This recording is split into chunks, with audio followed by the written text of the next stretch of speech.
There's a certain kind of silence that tells you your whole world just shifted, and not in a good way.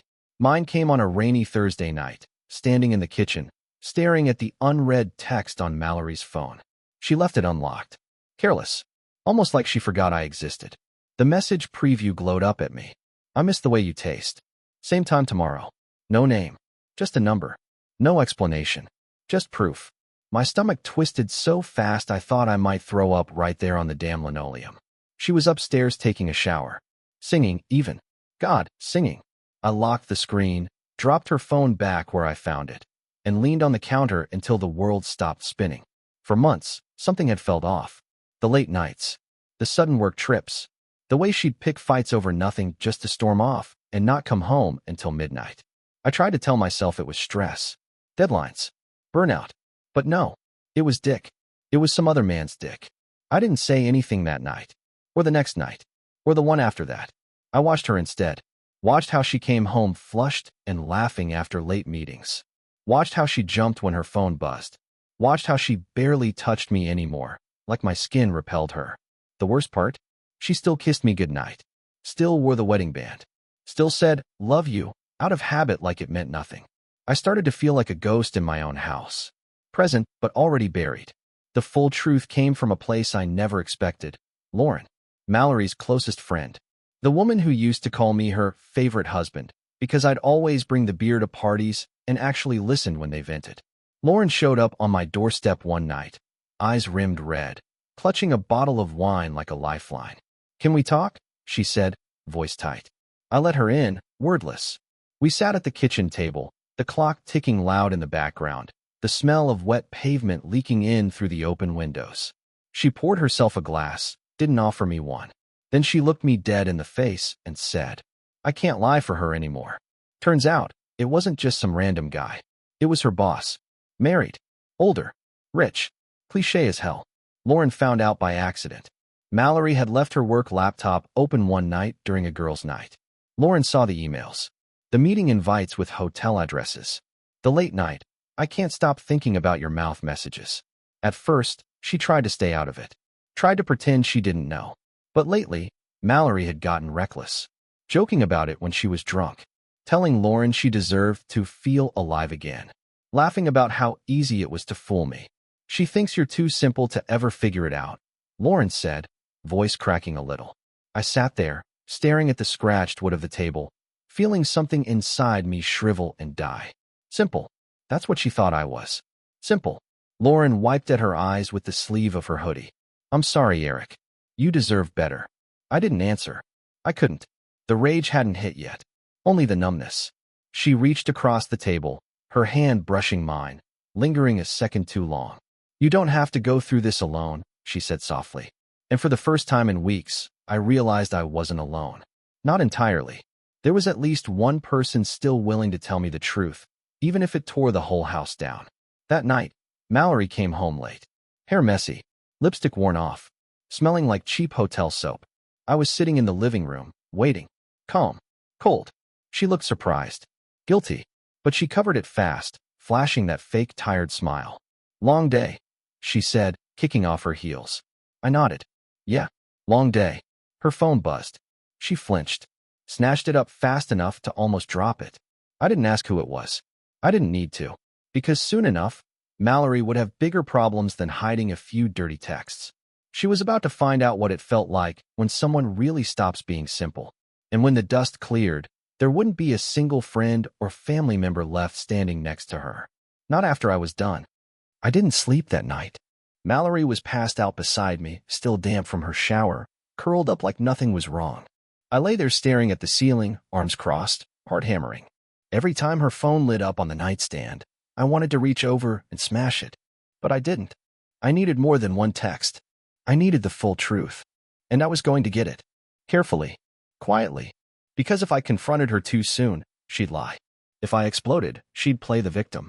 But if I waited, if I kept my mouth shut, I could bury her. The next morning, I was up early. Made coffee. Took the trash out. Played the role. Mallory came downstairs yawning, her silk robe hanging open just enough to remind me how long it had been since she last touched me. She kissed my cheek like she always did. It burned. "Hey," she said. Think you can pick up the dry cleaning after work? Sure, I said, sipping my coffee. Anything else? She thought for a second. Actually, could you fix the garage light too? It flickers every time I open the door. I smiled. Of course, babe. I'll take care of it. She had no idea I was already fixing something else entirely. Lauren and I started texting that afternoon. I was careful. Deleted the threads. Used my work phone when I had to. At first, we just talked facts. She told me the boss's name, Vince Donovan, VP of Operations. Married. 2 kids. Total sleazebag, according to Lauren. She's not his first, Lauren wrote. But she might be his sloppiest. Mallory had met him a year ago when her company merged departments. He took a shine to her immediately, started mentoring her, inviting her to private meetings, pulling her into out-of-town conferences. I thought he was just helping her get promoted. I texted. Lauren replied, so did I. Until I saw them together outside that hotel. Wait, hotel? Yeah. Lauren had caught them once. Pure accident. A week before she told me the truth. Said she was driving past the Ridgemont on her way to a client dinner. Saw Mallory getting into the back of a black SUV with Vince. Her hair messed up. Her lipstick smeared. It wasn't work, Lauren said. Not unless spreadsheets come with hickeys now. That night, I asked Mallory how her day went. She said she'd had a killer strategy meeting and was exhausted. I nodded. With Vince. She looked up fast. Too fast. Yeah. Why? Just wondering, I said. Her eyes narrowed, only for a second. Then she smiled, but it didn't touch her eyes. You okay? You've been acting weird lately. I kissed her forehead. Just tired. Long week. She bought it. Or at least pretended to. Over the next few days, Lauren and I met in secret. A parking lot. A coffee shop. Her apartment once. She gave me everything she had. Screenshots of messages Mallory accidentally forwarded to a group thread. Photos of her and Vince sitting close at dinner when they were out of state. An expense report Mallory left behind during a girls' weekend. Hotel rooms, spa charges, dinners for 2. You sure you want to keep going? Lauren asked one night, sliding a folder across the table. This isn't just about knowing anymore. You're planning something. I nodded. I'm not divorcing her quietly. She made this mess in front of everyone. So she can lose everything in front of everyone too. Lauren studied me for a long second. Then said something I didn't expect. If you want her to feel humiliated, I know how to help with that. It started small. Lauren posted an old group photo on Instagram. Her, Mallory, 2 coworkers, and Vince, standing a little too close together. No caption. Just a location tag. Hashtag offsite confidential. Mallory saw it. 2 hours later, the post was gone. Next, Lauren accidentally sent Mallory a screenshot, one of the ones she'd shown me, and then followed it up with a sorry. Wrong, Eric. Mallory didn't reply. 3 days after that, she came home in a mood. Slamming drawers. Snapping at the dog. Burning dinner. I didn't ask what was wrong. I just handed her a glass of wine and said, rough day at work? She didn't even look at me. People are being bitches. The cracks were showing now. Her calls with Vince turned short. Her work clothes stayed in the closet more often. She started sleeping in late, skipping makeup, flinching every time her phone buzzed. Then, 2 weeks after Lauren told me the truth, it happened. I came home from work and found Mallory sitting at the kitchen table, face pale, a half-packed duffel bag beside her. We need to talk, she said. I sat down across from her, heart pounding. She looked at me like a kid who just crashed her parents' car. Something's going around the office. People are talking about me. About Vince. I kept my face blank. Oh. She nodded, chewing her lip. I don't know who started it, but someone's been spreading lies. Saying we've been inappropriate. Were you? I asked. Her eyes flashed. No. God, Eric. How could you even ask that? I stared at her. Just let the silence stretch. She broke first. I mean, maybe we got too friendly. But nothing happened. I swear. You're sure? Her eyes filled with tears. I would never do that to you. I almost laughed. Because it wasn't just betrayal now. It was full-blown delusion. And she had no idea what was coming next. That weekend, I met Lauren again. This time, not for info. I had a plan. I was going to let Mallory hang herself with her own lies. And then I was going to make sure everyone she cared about watched her fall. She's already spinning, I told Lauren. Now we give her just enough rope. Lauren nodded. You really want to go through with it? I do. She looked at me for a long second, then said, "Okay, but if we're doing this, we're doing it right." What does that mean? It means we don't just burn her down. We salt the earth. Over the next few days, Lauren made quiet moves. She confided in another mutual friend, someone who used to worship Mallory, dropped a few concerns about her relationship with Vince, mentioned hearing things, asked if she was the only one who noticed. People talk, and when they do, rumors start to sound like truth. Mallory tried to get ahead of it, posted a sweet photo of us online, captioned it, "6 years strong. Still my favorite person." But the likes were fewer, the comments quieter, because everyone had started to wonder. And when I finally dropped the last piece, when I sent an anonymous tip to HR at her company, complete with dates and screenshots and names, I knew the clock had started ticking. Mallory didn't just cheat. She made me the fool. And now? She was going to lose everything she lied to protect. The funny thing about destruction is how slow it feels when you're the one watching it happen. A week after the anonymous HR report went out, Mallory was called into a formal review meeting. She didn't tell me at first. I found out because she came home earlier than I'd seen in months. And instead of kicking off her heels and flopping onto the couch, she sat stiff at the dining table, staring blankly at a mug of cold coffee. "Everything okay?" I asked from the doorway, voice low, even. She barely looked up. "They're investigating me."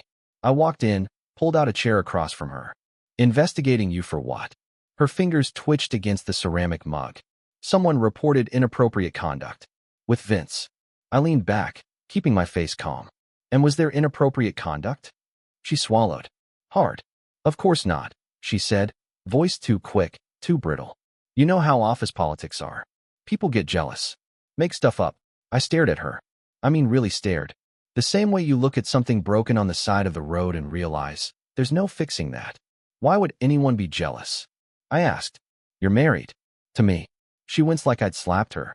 And for a second, just a second, I thought she might finally crack open and tell the truth. But she didn't. She just got up, dumped her untouched coffee in the sink, and said she was tired. The next day, it got worse. Someone, I can guess who, leaked the screenshots to a few key people at her office. Not the full explicit ones. Just enough. Flirty messages. Late-night meetups. Private brainstorm sessions at hotels. All signed with her work email. Mallory came home a wreck. Mascara smudged. Blouse button wrong. Hands trembling so hard, she couldn't fit her key into the front door. I opened it for her. She didn't say a word.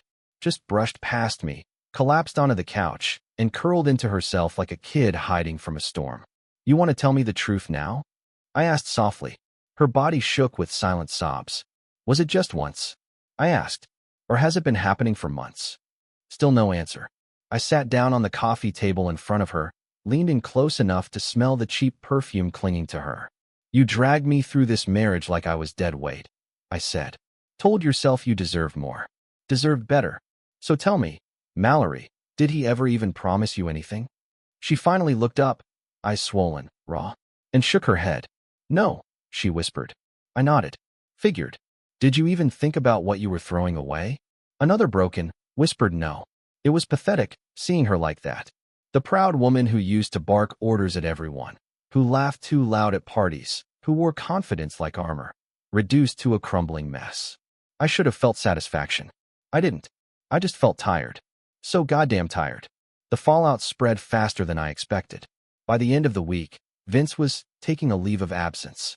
Mallory was suspended pending investigation. The whispers were everywhere now, not just at her job, but through our whole social circle. Lauren told me her phone was blowing up. People asking if it was true. If Mallory really had an affair. If I knew. If we were splitting up. Even her own sister, Dana, texted me behind Mallory's back. "I'm so sorry. If you need anything, I'm here." She's been not herself lately. I didn't reply. What was there to say? Mallory tried to salvage it at first. Tried being extra wife. Cooking dinner from scratch. Leaving little notes in my car. Wearing my favorite lingerie to bed, even though we hadn't touched each other in months. It was almost sad, watching her cling to the wreckage she caused. But the thing about trust?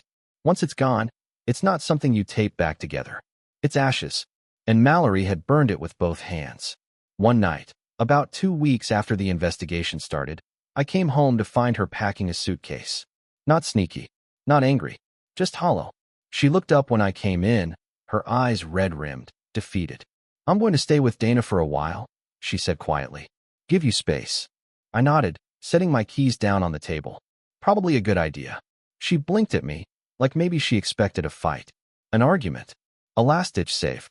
When none came, her shoulders sagged. You're not even going to ask me to stay? She said, voice cracking. No. Her bottom lip trembled. Do you hate me? I thought about that. Hate. No. It wasn't hate. It was worse. It was indifference. The slow death of every feeling I ever had for her. I don't hate you, Mallory, I said quietly. I just don't see you the same way anymore. A tear slid down her cheek. She didn't wipe it. She zipped the suitcase closed, hoisted it up, and brushed past me without another word. I didn't watch her leave. I just stood there, staring at the half-empty living room, wondering how long I'd been pretending this marriage wasn't already dead. After she left, the house felt bigger, quieter, cleaner. I slept through the night for the first time in months. Woke up to sunlight spilling through the blinds, not anxiety pressing down on my chest. Lauren checked in a few times. You holding up? She texted. I was. I really was. But deep down, a slow, bitter fire was still burning. Because Mallory wasn't just going to get away with this. Not yet. Not until the whole world saw the truth. Not until the people who used to look at her with admiration now saw what I saw. A liar. A fraud. A woman who thought loyalty was optional. The next step wasn't impulsive.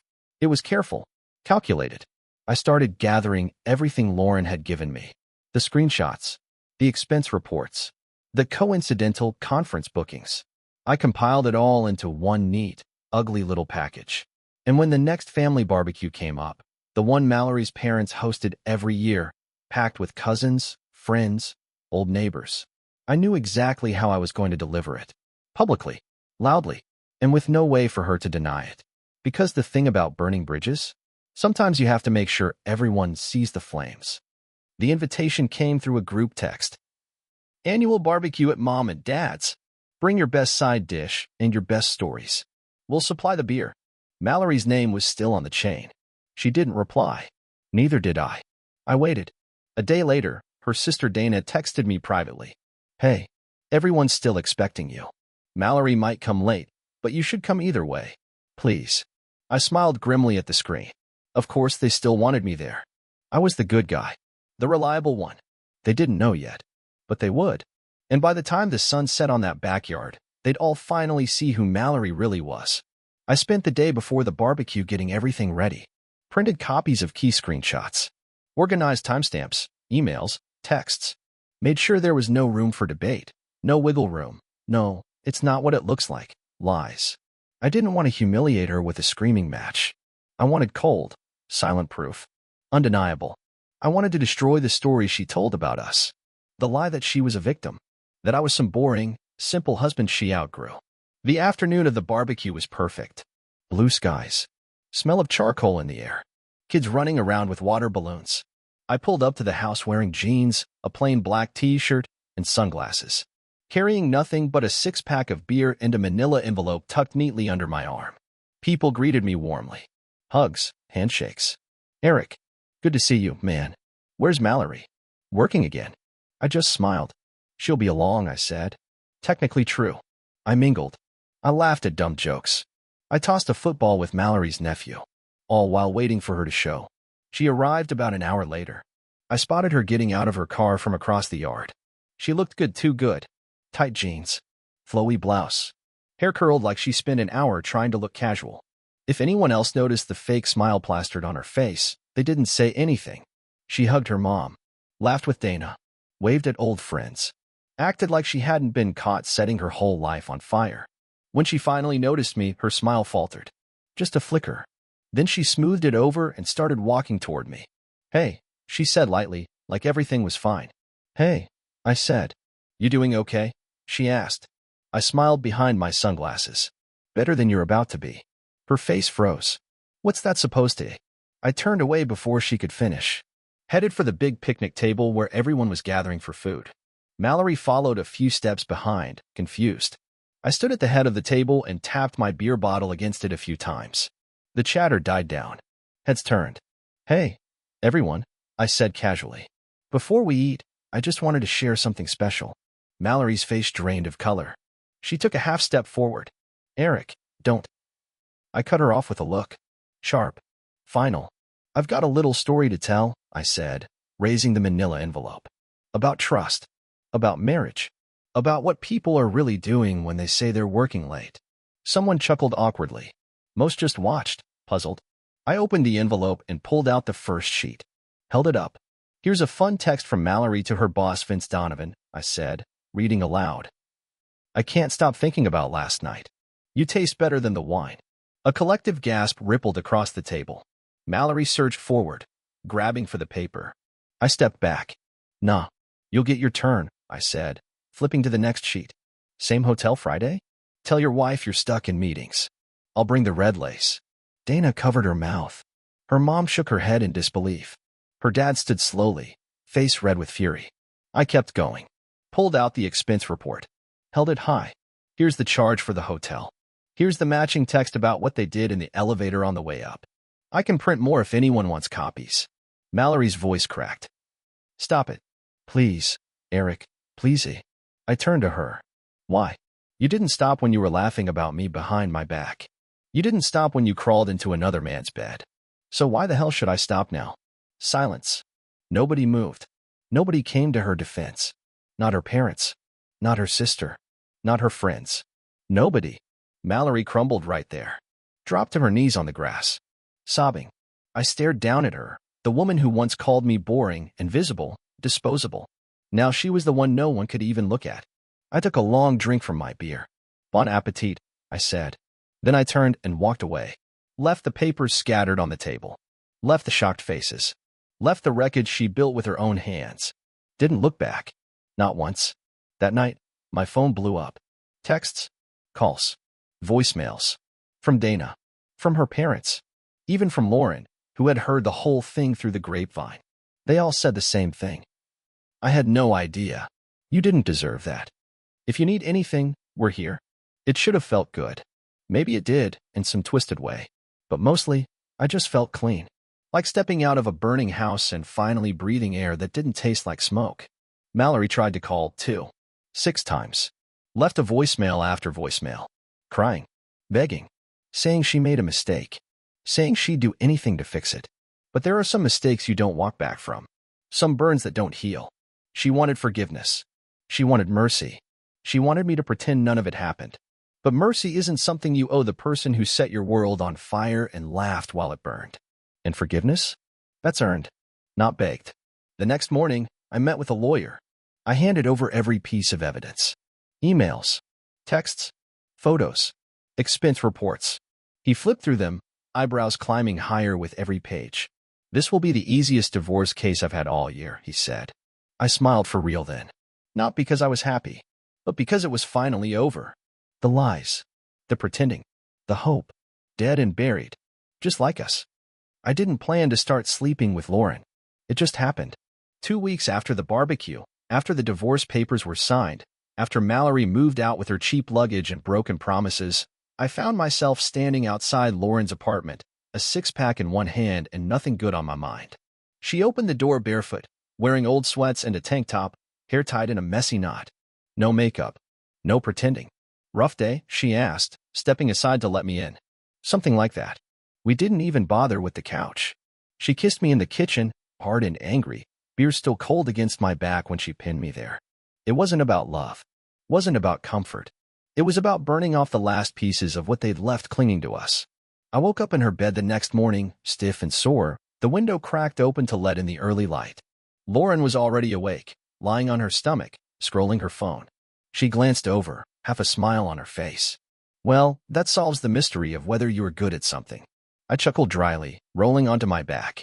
Neither of us said anything sentimental. Neither of us pretended it was anything but what it was. Broken people doing what broken people do, survive. Mallory reached out again eventually. Not with tears. Not with long essays about regret. Something worse. She sent a selfie.